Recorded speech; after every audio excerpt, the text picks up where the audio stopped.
আমি আজকে একটা গল্প বলবো ইনশাআল্লাহ, ঠিক আছে?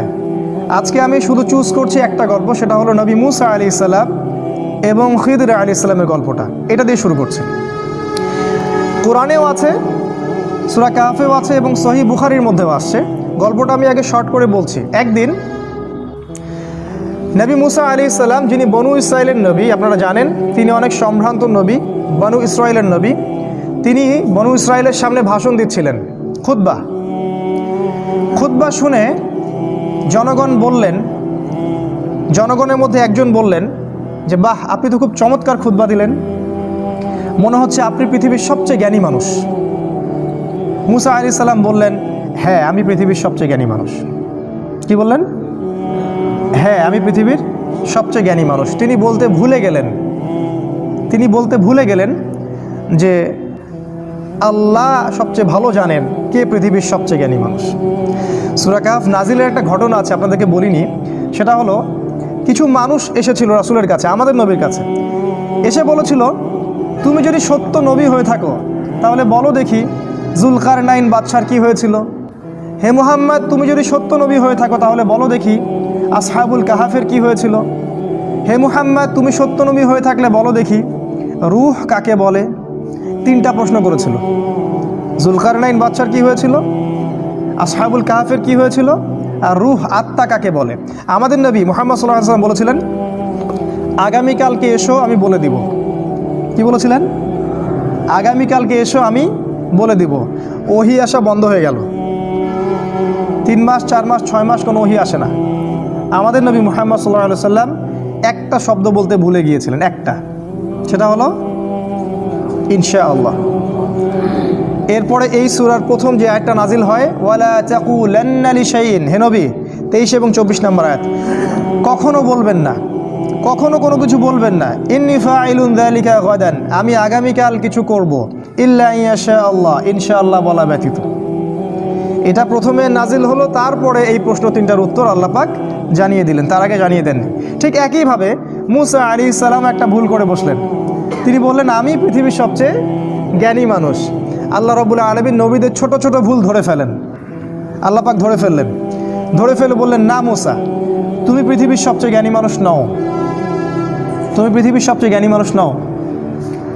আমার একজন বান্দা আছে যাকে তুমি পাবে 2 সাগরের মিলনস্থলে, আমার সেই বান্দা তোমার চেয়ে অনেক বেশি জ্ঞানী। মুসা আলাইহিস সালাম এটা শোনা মাত্রই ওই বান্দার সাথে দেখা করার জন্য উদ্গ্রীব হয়ে উঠলেন। তিনি আল্লাহকে বললেন, আমি তার সাথে দেখা করতে চাই। আল্লাহ পাক বললেন, তুমি একটা ঝুড়ি নাও, এই ঝুড়ির মধ্যে কিছু মাছ নিবে, মৃত মাছ, এবং সাথে একজন সহযোগী নাও, নিয়ে সফর করো। যখন ওই 2 সাগরের মিলনস্থল পেয়ে যাবে, ওই জায়গায় দেখবে যে আমার সেই বান্দা বসে আছে। মুসা আলাইহিস সালাম সফর করলেন, তার সাথে একজন যুবককে নিলেন, যুবকের নাম হচ্ছে ইউশা বিন নুন। একটা ঝুড়ি নিলেন, সেখানে মাছ রাখলেন। এবার তিনি সফর করা শুরু করলেন। তিনি বলছেন, আমি সফর করতেই থাকবো, যদি আমাকে যুগ যুগ ধরেও চলতে হয়। সফর করতে শুরু করলেন। একটা পর্যায়ে সফর করতে করতে করতে করতে 2 সাগরের মিলনস্থল তিনি পেয়ে গেলেন। সেখানে তারা রেস্ট করলেন, বিশ্রাম নিলেন। এই বিশ্রাম নেওয়ার সময় এই যে মৃত মাছগুলো ছিল জীবিত হয়ে সমুদ্রে বা নদীতে চলে গেল। কিন্তু ইউশা বিন নুন এই ঘটনাটা দেখে মুসা আলাইহিস সালামকে বলতে ভুলে গেলেন। শয়তান আমাদেরকে অনেক সময় আল্লাহর পথ থেকে ভুলে গেলেন। এরপরে মুসা আলাইহিস সালাম আবার উঠলেন রেস্ট নিয়ে এবং চলা শুরু করলেন আবারও সামনের দিকে। এবার চলতে চলতে উনি খুব ক্লান্ত হয়ে পড়লেন। এতক্ষণ পর্যন্ত কিন্তু তিনি ক্লান্ত বোধ করছিলেন না। মাছটা যেই সমুদ্রের নদীতে চলে গেল, এবার তিনি অন্য পথ যাচ্ছেন, ভুল পথে, এবং ক্লান্ত হয়ে যাচ্ছেন। তার মানে জীবনে চলার পথে আপনার পথ যদি ভুল হয়, আপনি খুব সহজে ক্লান্ত হয়ে যাবেন। আর আপনার পথ যদি হয় আল্লাহ এবং তার রাসূলের পথে, আপনি সহজে ক্লান্ত হবেন না। আপনার ভিতরে সবসময় চিরযৌবন কাজ করবে। যাই হোক, তিনি ক্লান্ত হয়ে গেলেন এবং ইউশা বিন নুনকে বললেন, নাস্তা নিয়ে আসো, মাছগুলোকে নিয়ে আসো, আমি খুব ক্ষুধার্ত। তখন ইউশা বিন নুনের খেয়াল হলো যে মাছ তো চলে গেছে নদীতে। তিনি বললেন, মাছ তো চলে গেছে নদীতে, আমি তো আপনাকে বলতে ভুলে গিয়েছিলাম।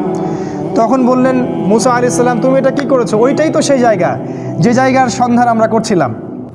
তারা আবার ফেরত আসলেন, এসে দেখলেন দুই সাগরের মিলনস্থলে একটা সাখরা বলে আরবিকে একটা পাথর বা রক, শিলাখণ্ড, এর উপরে একজন ব্যক্তি বসে আছেন। মুসা আলাইহিস সালাম তাকে সালাম দিলেন, বললেন আসসালামু আলাইকুম। খিদির আলাইহিস সালাম বললেন ওয়ালাইকুম আসসালাম। এই জনমানব শূন্য জায়গায় কে সালাম দিচ্ছে? তখন মুসা আলাইহিস সালাম বললেন আমি মুসা। খিদির আলাইহিস সালাম বললেন কোন মুসা? বনি ইসরাইলের মুসা। কোন মুসা? বনি ইসরাইলের মুসা। তার মানে খিদির আলাইহিস সালাম বনু ইসরাইলের ব্যক্তি নন। খিদির আলাইহিস সালাম ইহুদি খ্রিস্টানদের কেউ নন, তিনি বনু ইসরাইলের মধ্যে কেউ নন। সালাম দেয়া হলো। মুসা আলাইহিস সালাম বললেন আমি কি আপনার সাথে এই শর্তে থাকতে পারি যে আল্লাহ পাক আপনাকে যে জ্ঞান শিক্ষা দিয়েছেন সেখান থেকে আপনি আমাকে কিছু শেখাবেন? ওস্তাদের সোহবত। এবার খিদির আলাইহিস সালাম বললেন, অ্যান্সারটার দিকে খেয়াল করেন, খিদির আলাইহিস সালাম বললেন ইন্নাকা লান তাস্তাতিআ মাইয়া সাবরা। মুসা তুমি আমার সাথে ধৈর্য ধরতে পারবে না। কি বললেন?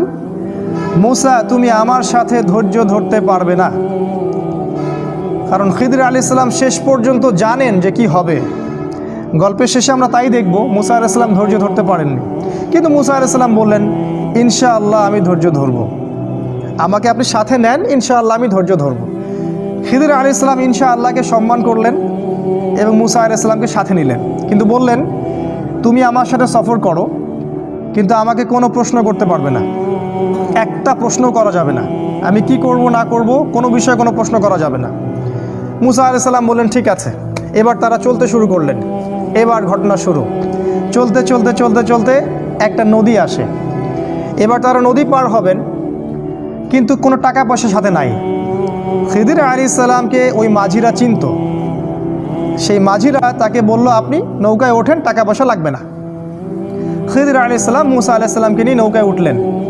এবার নৌকা চলতে শুরু করলো। নৌকার পাতা টানের উপর একটা পাখি এসে বসলো। এই পাখিটা ওই নদী থেকে একটু পানি খেয়ে চলে গেল।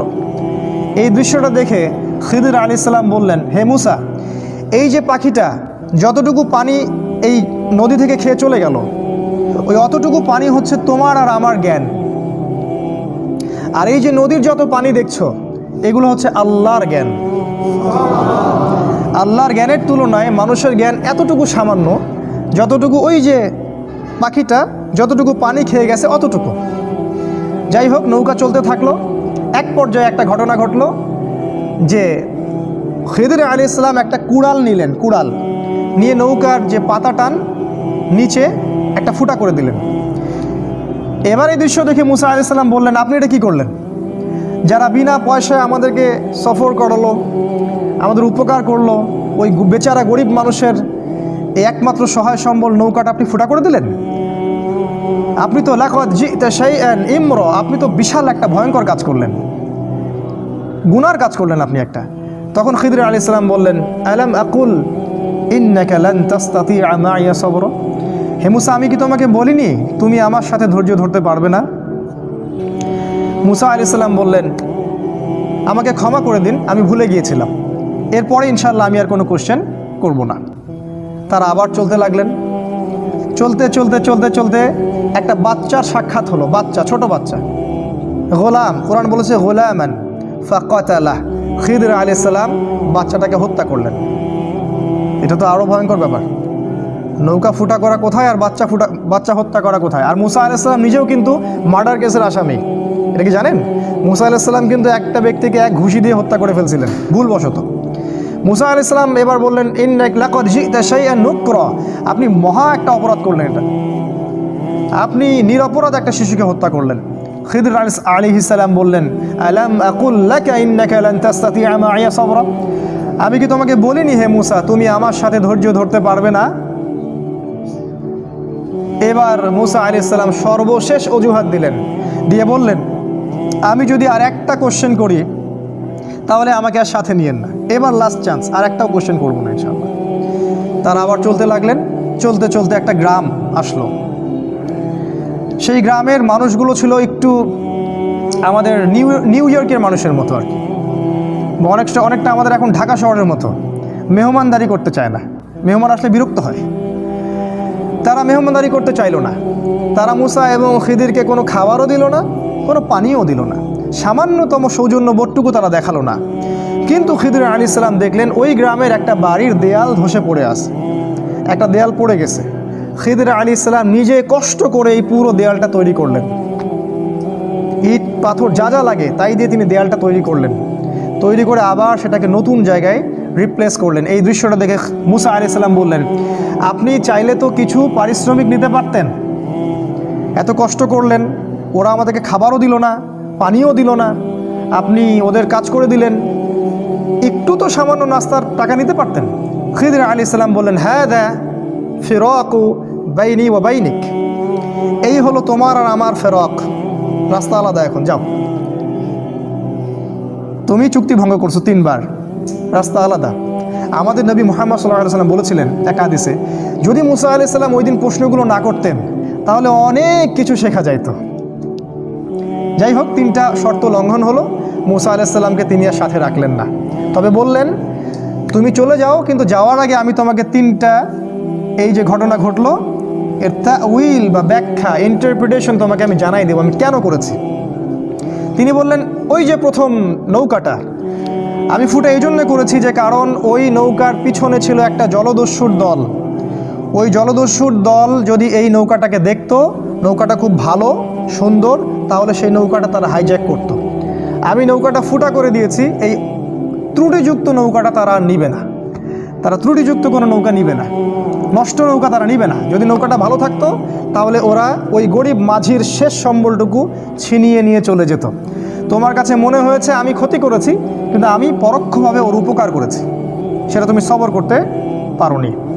আর দ্বিতীয় যে বাচ্চাটাকে আমি হত্যা করেছিলাম, আমি এই জন্য হত্যা করেছিলাম যে আল্লাহ আমাকে জানিয়ে দিয়েছিলেন এই বাচ্চাটা যখন বড় হতো সে অনেক বড় একটা কাফের হতো, এবং সে নিজেও কুফরি করত, অন্যদেরকে কুফরিতে আহ্বান করত, এমনকি তার বাবা মাকেও সে কাফের বানিয়ে ছাড়ত। আল্লাহ পাক আমাকে আদেশ করেছিলেন, তাই আমি তাকে হত্যা করেছি। আর আল্লাহ পাক এই বাচ্চার বদৌলতে ওই বাবা মাকে আরও ভালো ভালো সন্তান সন্ততি দিবেন। এই হলো দ্বিতীয় প্রশ্নের উত্তর। আর তৃতীয় প্রশ্নটা কি?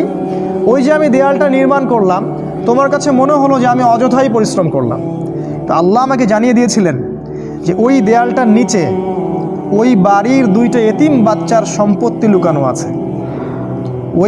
ওই বাড়ির 2টা এতিম বাচ্চার সম্পত্তি ওই দেয়ালের নিচে লুকানো আছে, গুপ্তধন। আল্লাহ পাক চাইলেন আমি দেয়ালটা নির্মাণ করে দেই, ওই বাচ্চারা যখন বড় হবে তখন তারা এই সম্পত্তিটা পাবে। আর দেয়াল যদি নির্মাণ না করতাম তাহলে অন্যেরা ওর সম্পত্তি লুট করে নিয়ে যেত, তারা ভোগ করতে পারতো না। এই হলো 3টা ঘটনার তাউইল, যে ব্যাপারে তুমি সবর করতে পারোনি। খিদির আলাইহিস সালাম সম্পর্কে আল্লাহ পাক বলেছেন, আমি খিদিরকে 2টা গুণ দিয়েছিলাম, জাস্ট 2টা গুণ। এটা বলে শেষ করছি, খিদিরকে আমি 2টা গুণ দিয়েছিলাম, আমাদেরকে এই 2টা গুণ অর্জন করতে হবে।